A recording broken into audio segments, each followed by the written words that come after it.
त्यासोबत कलम 23 ज्येष्ठ नागरिक न्यायाधिकरण, कलम 23 प्रमाणे सुद्धा ते बक्षीसपत्र हे रद्द व्हावं, रद्दबातल ठरवावं आणि रिस्टोरेशन ऑफ पोझिशन म्हणजे की त्या घराचा ताबा आम्हाला हा पूर्ववत द्यावा आणि त्यांना त्या घरातून ताब्यातून काढावे अशी सुद्धा मागणी केलेली होती.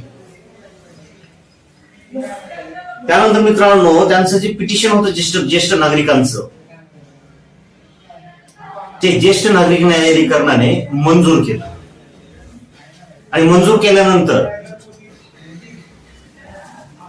या केसमधील अपिलार्थी यांनी सदरचा ज्येष्ठ नागरिक न्यायाधिकरणाचा आदेश हा अपिलेट न्यायाधिकरण अपिलेट ट्रिब्युनलकडे चॅलेंज केला होता आणि अपिलेट न्यायाधिकरणाने देखील ज्येष्ठ नागरिक न्यायाधिकरणाचा आदेश हा कायम ठेवत